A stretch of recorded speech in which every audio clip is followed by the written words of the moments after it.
So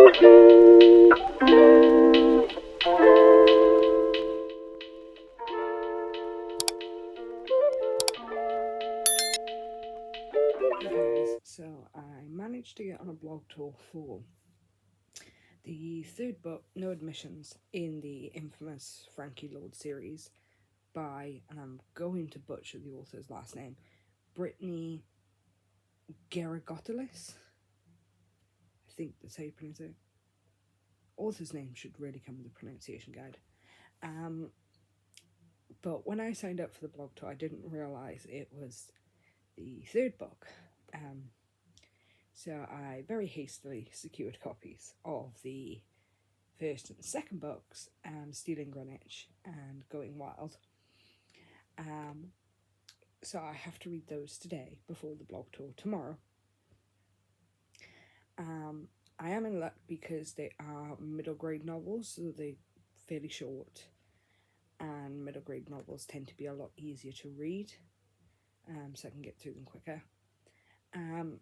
From what I can gather from the synopsis, it's middle grade mystery-esque. Basically, Frankie's father he commits heists, some of the biggest in the world, and she's been trained by him until he gets arrested, and she's sent to live with her uncle and lead a normal life. So I have a feeling there's going to be some mystery heist elements to it, but also contemporary family elements, maybe a bit of humour. But apart from that, I don't really know what to expect. I don't read a lot of middle grade. Very rare I read middle grade. But over the past few years, I have picked up quite a few middle grade novels and really enjoyed them. So I'm excited to see where I fall on this one.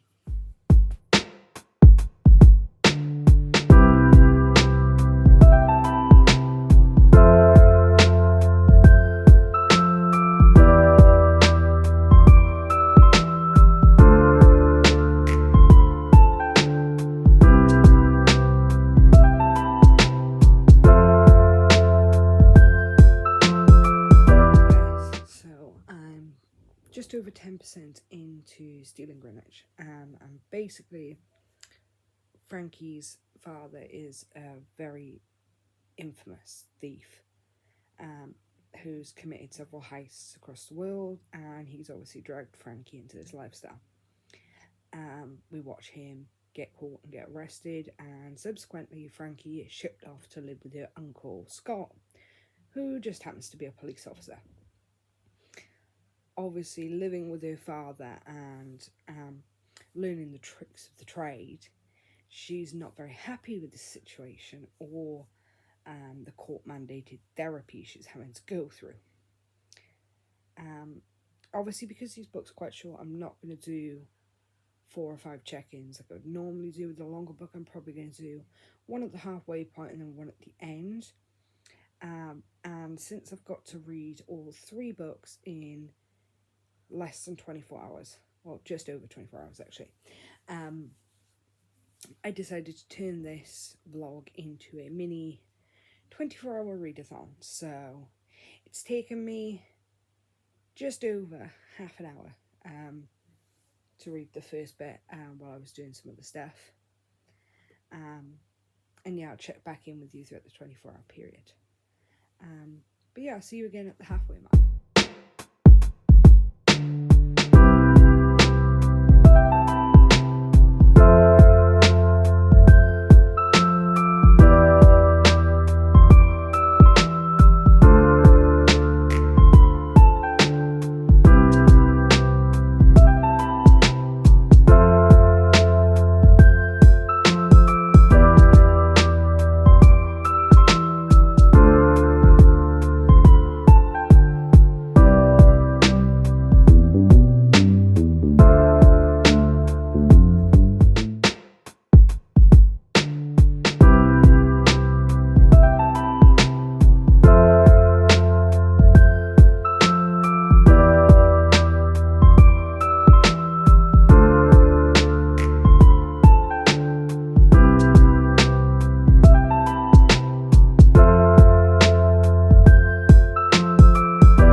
half in, and I'm halfway through.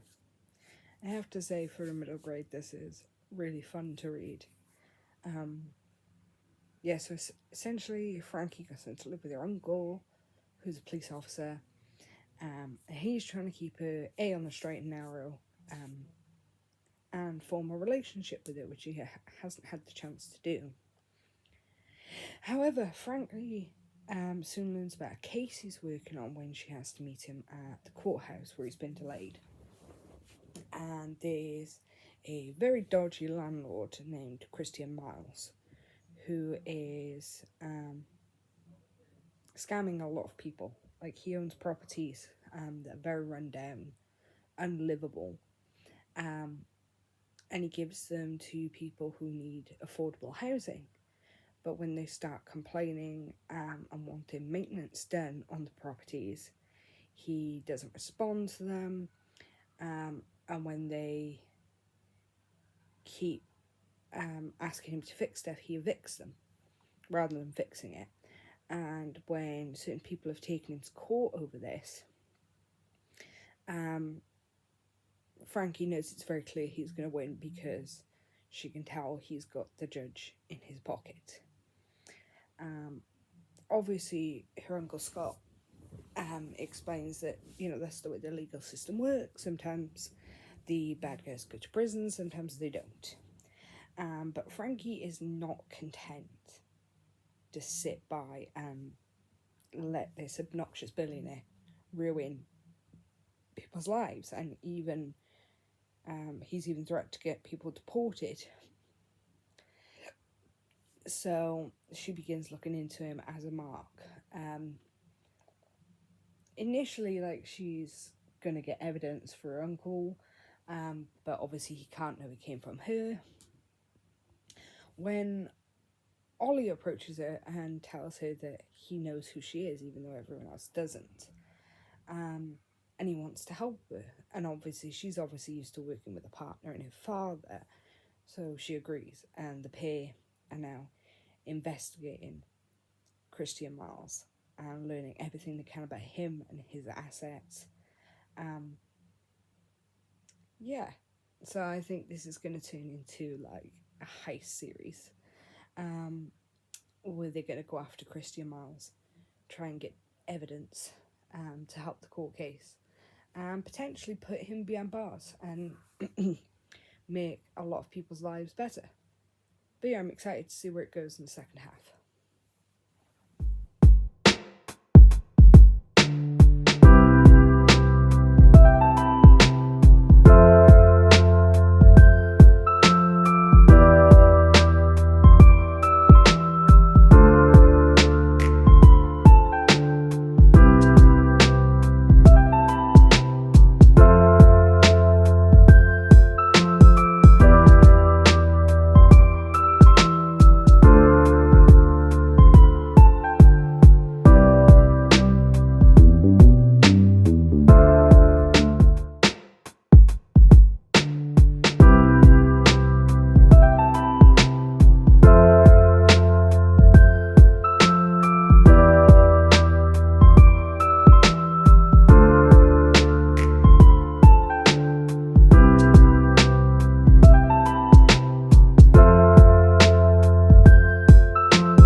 Just finished Stealing Greenwich, and it was really fun. For a middle grade heist novel, it was brilliant. Yeah, you do have to suspend your belief a little bit that someone so young could be pulling off these kinds of heists without help.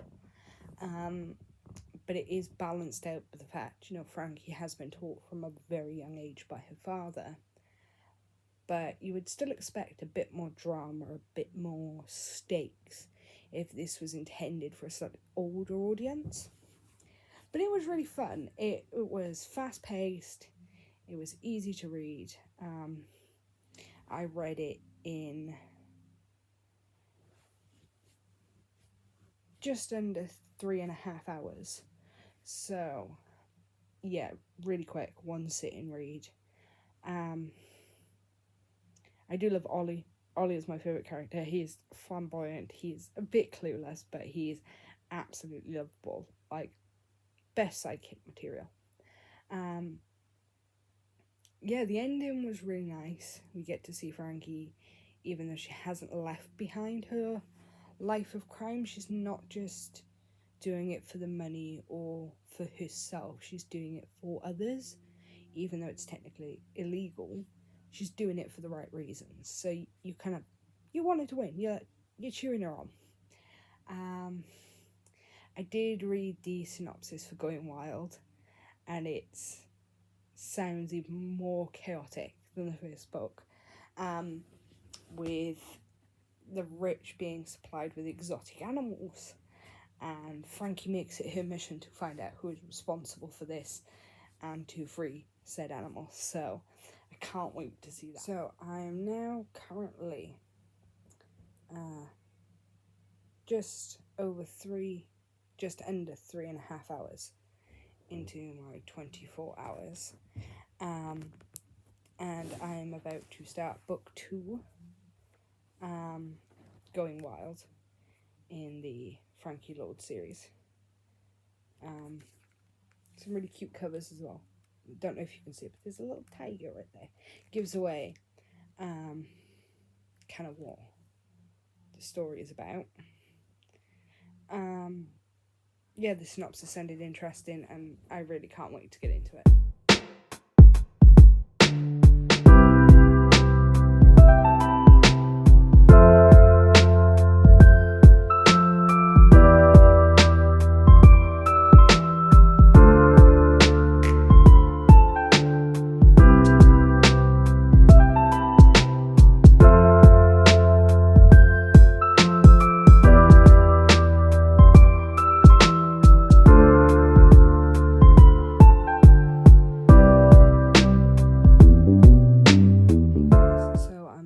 Of the way through Going Wild, and it's interesting. It's not as action packed in the first part as the first book was.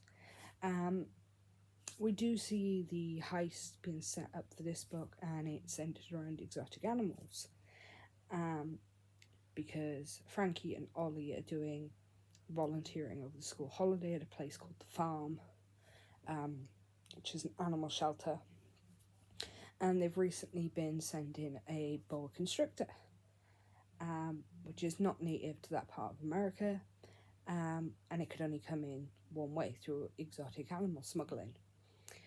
And the lady that runs the farm, Kayla, talks about Miles from the first book, who Ollie and Frankie essentially got arrested, and that he had a tiger on his property, and that she talks about how calls about exotic animals have become much more frequent. And she kind of explains to Frankie that if you stop the smugglers, you stop the demand for the animals, or theoretically that's what would happen. So we can see that kind of building. But the main focus on this first quarter is about Frankie, how she's adjusting to living a normal life, with friends, with school, living with her uncle, and we finally get to see her visit her dad in prison, and she sent him her journal from the first book, and she's excited to talk about her heist that she did on her own for the first time without her dad to help her, and she's hit with this bombshell that he wants her to be normal, but he doesn't realise she doesn't really want to be normal, and I don't think she really could, because obviously she spent all of her formative years growing up as a thief, helping her father, and breaking those habits is not going to be easy, and she doesn't want them to break. That is part of her identity as a person, and she thinks if that's taken away from her. She gives that up. There's nothing left for her to identify with, and it really upsets her to the point where she storms out the visit in tears. So that was really interesting to see the dynamic between father and daughter. We also get some flashbacks with them at Frankie's first house when she was 8, after several years of learning from her father. And we can see her point of view, like how, even from that young age, she kind of was meant to be that kind of person. She just does it so well, so flawlessly. Yes, she isn't perfect because she's young, but it seems like that's who she was always meant to be. So I'm interested to see where both of those aspects go, and I'll check back in again around the halfway mark.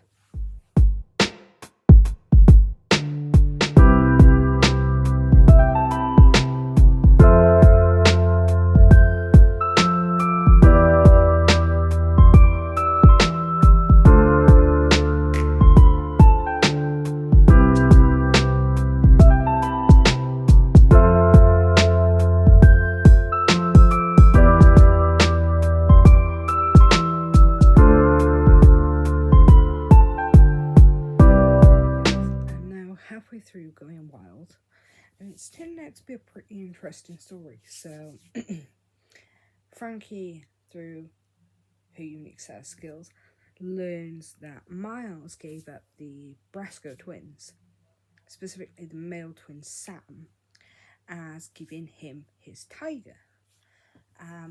He claims not to know where Sam got the tiger from, but obviously this starts the ball rolling for Frankie, and she starts investigating.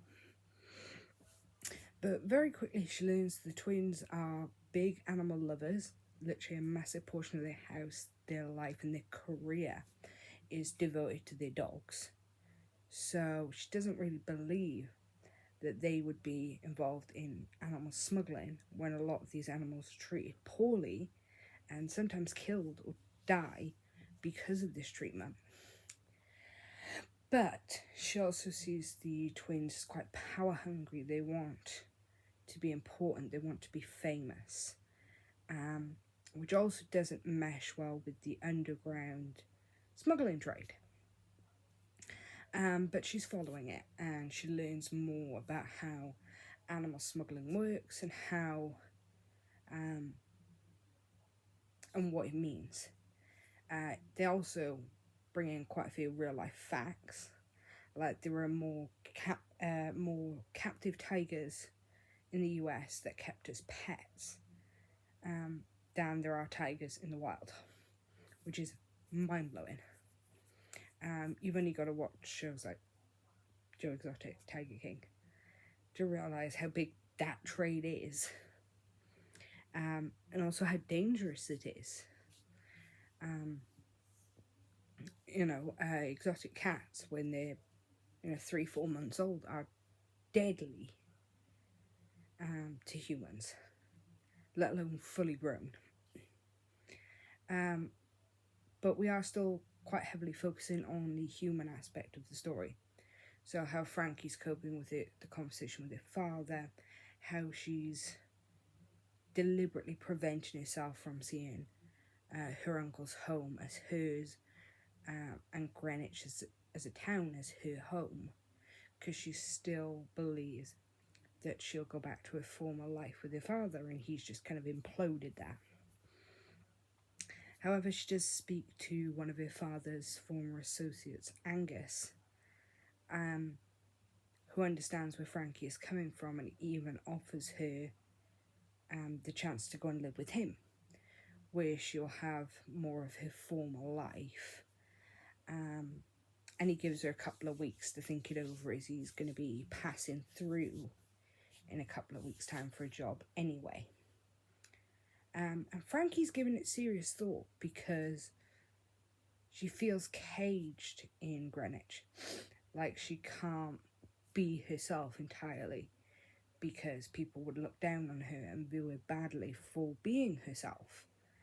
So that is interesting. we've already seen certain aspects of the heist, the planning, the recon, and stuff like that. But I'm going to have to wait to see where it goes in the second half.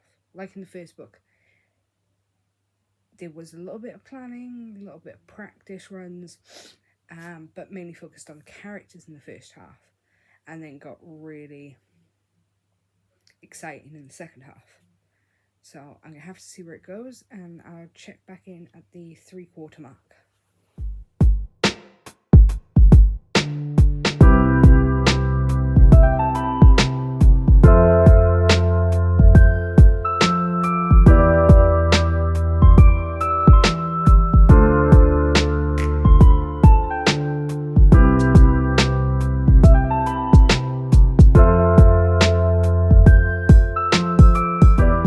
I'm 3/4 of the way through Going Wild now, and it's turning out to be really interesting.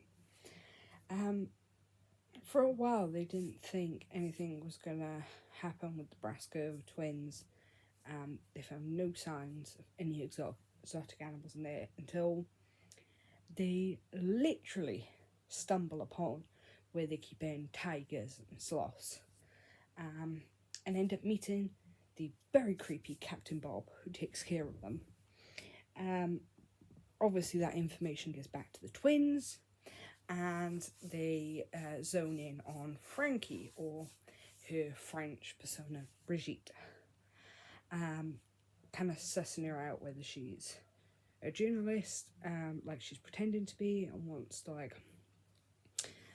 throw them in the fire. But Frankie, being very good at thinking on her feet, makes herself out to be someone who's also in the exotic animal trade in France. And she ends up basically forming a working relationship with these twins, where they kind of let her in, show her where they keep all the animals.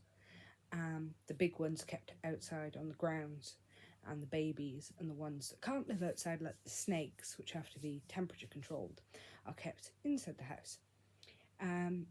Most of the defences, keypads, lasers, safes, is something Frankie knows she can deal with. But the only obstacle there is the safe is guarded by a 12-foot anaconda. Very dangerous animal to be dealing with at that size, especially if you're a middle grader. That snake would break Frankie in half without breaking a sweat. So yeah, she's worried about that. But the twins end up inviting her to a dinner party where a lot of their buyers are going to be. And she learns that there are buyers that are buying tigers to hunt them. There is a model that's buying them so she can kill them for their fur. And Frankie is hella disgusted by this. But she's maintaining her persona. But now she's got to figure out how to A, rob the twins, and B, how to get these animals where they're going to be taken care of properly. Because obviously the majority of these animals are not going to be able to be released back into the wild, especially the babies. Because, yeah, it doesn't happen most of the time. So most of them will probably end up going to sanctuaries somewhere. But it's now the question of how the hell do they do that? They've got all the intel they need. They know where the animals are. They know what the defences are. But the question is now, how do they pull it off without getting themselves seriously hurt? Considering there are 8 grown tigers and several cubs. And Frankie and Ollie both know from visiting the sanctuary that even at 3 months old, a tiger cub or a lion cub can be lethal to a fully grown adult, let alone a child. So they've now got to figure out how to navigate this new obstacle while pulling off the heist. So I am excited to see how they pull it off in the end. And even if they can, it might be the ending where, yeah, they rob the twins and they get arrested and whatnot, but they can't actually do anything to help the animals. So yeah, I will check back in once I've finished the book and give you my final thoughts.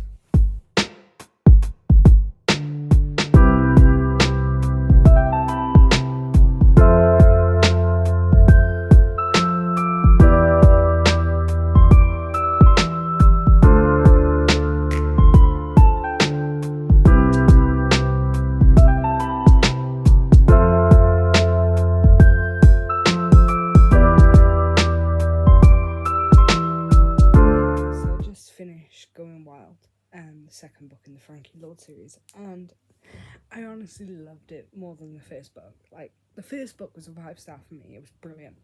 But this one, it just hit with so many more emotional notes.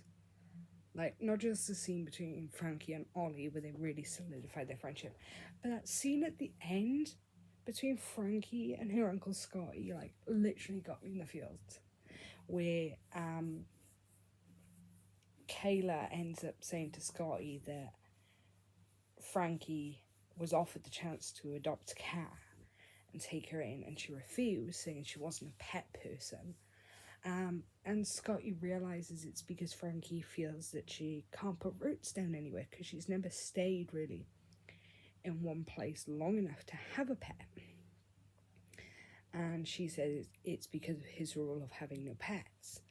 And he comes clean to her and said, his no pet rule was because he felt incapable of taking care of someone else other than himself. And they have this big heart-to-heart where they actually start really bonding, where he's basically like, we'll bring home this cat and you'll try and stay put and not feel so caged, and I'll try and loosen up and feel like I can take care of someone else. And it was like really emotional. It literally made me tear up a little bit. It was absolutely brilliant. Yeah, but the way they pulled it off in the end was amazing. Like, it didn't go according to plan. There were big hiccups along the way, but seeing them at the end, like, oh, it was amazing. I'm actually really coming to love this series. I'm about to start book 3, No Admissions. And I'm just over 5.5 hours into my 24 hours of reading. And I don't want it to end. Like, I know I'm going to fly through this next book in a few hours. And I don't want it to end yet. I want it to keep going. I'm really coming to appreciate middle grade fiction a lot more than I used to anyway. Don't know whether that's age but just hits you in the feels in a way that YA and even adult fiction doesn't really do without more hard-hitting topics. But yeah, I can't wait to get into book 3 and let you know my thoughts, because book 1 and 2 have been solid 5 stars for me. So we'll see if that continues with the finale.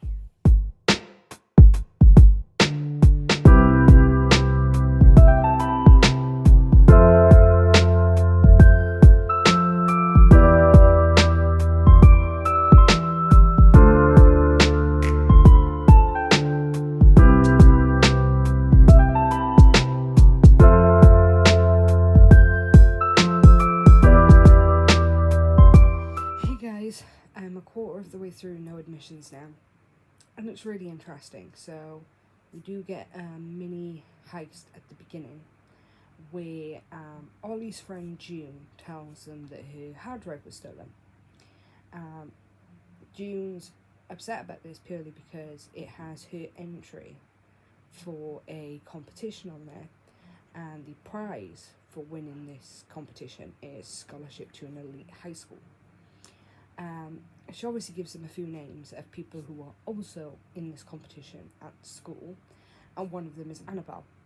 And Frankie just knows it was Annabelle. She seems like the type to do it, so she goes to Annabelle's house, breaks in and steals the hard drive back for June.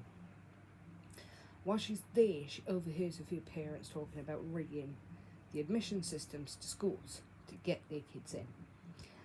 And while she isn't happy about that, she knows rich people have been doing it for decades and decades, and there's nothing much she can do about that. However, when she watches Annabelle's proposal for the competition, which is a facial recognition app that not just tells you who the person is, it finds basically anything about them on the internet and presents it to you. The assessor, Mr. Morris, takes a picture of some random boy at school and has a very odd reaction. He becomes very nervous and he leaves. Gives Annabelle the scholarship, but he leaves, he runs off essentially. So obviously this starts the wheels in Frankie's head turning, and she's like, okay, that was odd, like, why did he have this reaction, who was that person, what did the app tell him? And I think those two things, the admissions rigging and that app, are gonna overlap, and I'm excited to see where that goes. It doesn't seem as high stakes as the previous two books, but from my experience with this series, the first half tends to really focus on the characters and character development, and the action-packed heists happen in the second half. So I will check back in again around the halfway mark.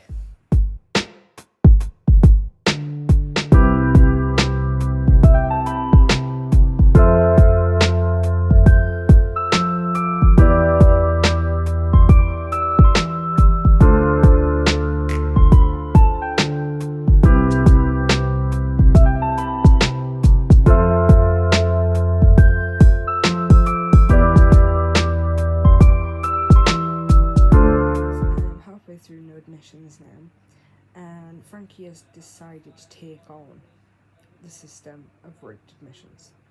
So she and Ollie break into Annabe's house again to spy on the parents and meet the so-called Mr. Admissions. And they do get some useful information about how he operates, but they don't get much else before they have to leave. However, with June's facial recognition app, they learn more about each of the parents, trying to get some dirt on them.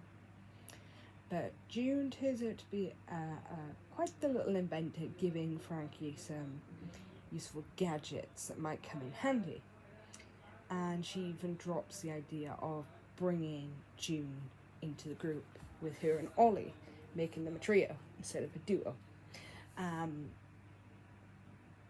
But we are still focusing on characters and relationships, since Frankie and Ollie have had some issues they're having to work with, and it seems that there's the cutest romance blossoming between her Uncle Scotty and Kayla, who works at the animal shelter.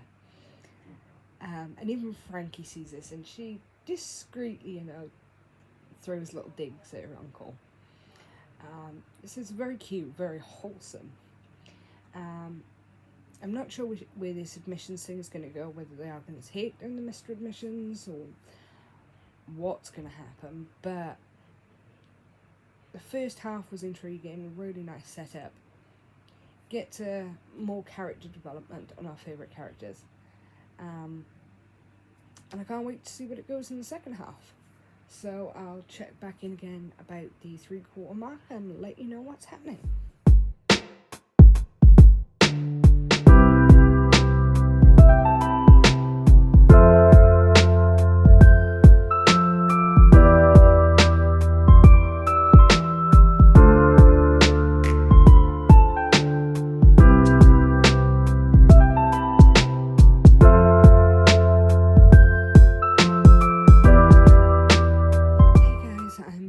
Of the way through No Admissions now, and it's weird. Like, there's not much happening in the heist perspective from actual action, but Frankie is getting to know the children of the parents she's targeting, and she's coming to realise that the kids don't really deserve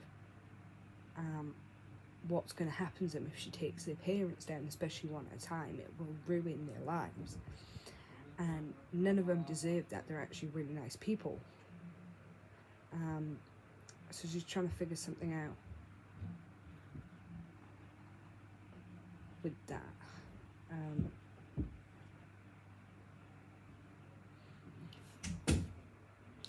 But she's also struggling with her own issues.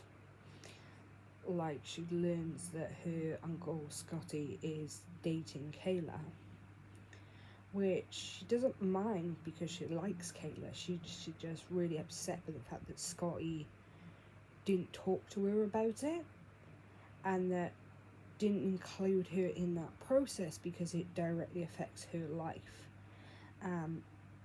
even though as an adult he shouldn't have to talk about these things with her, but it stems from the issues she has with her dad about how on the day he was arrested, he gave her no choice in the situation, even though he had trained her for a life of crime. He gave her no choice in it coming to an end, and she ends up talking that through with her dad. So yeah, this is becoming a lot more character driven than plot driven. And we haven't got that long left in the novel. I think it's, according to my Kindle, about 40 minutes of reading left. So I'm not sure how it's going to cap off. But it's going to have to have a big ending to match the 5-star rating of the previous 2 books. But I will check in with you when it's over and give you my final thoughts on No Admissions, as well as the series as a whole.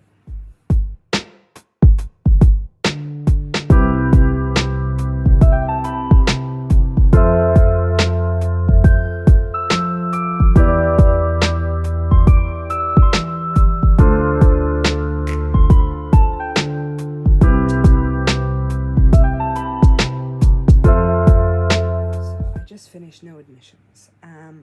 It wasn't as action-packed as the other 2 books, especially with the heist element, but there was a lot more character development and emotional moments in it, and it really kind of rounded off Frankie's story.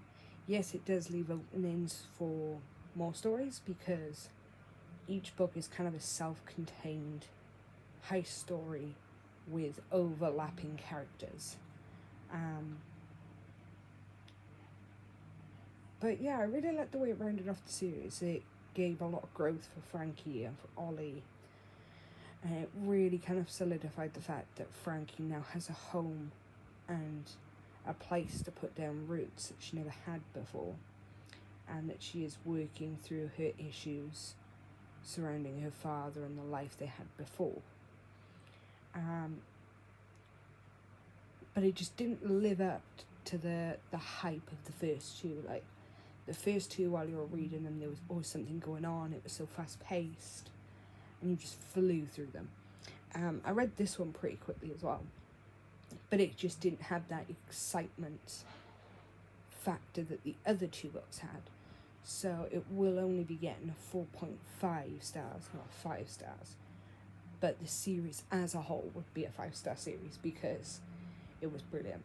Like, even if you're not into reading middle grade, if you're in a slump and you want something quick and exciting to snap you out of it and get you back in that reading mood, then I highly recommend the Frankie Lorde series. Yeah, I'd say the past couple of days have been pretty productive.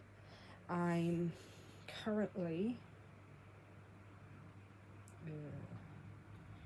about 7.5 hours into my 24 hours of reading, and I've read 3 books, totaling about 900 pages, which is great. And I'm going to be getting back into Eclipse, because I left that at the quarter mark because I wasn't quite feeling it. And yeah, keep your eyes open for those.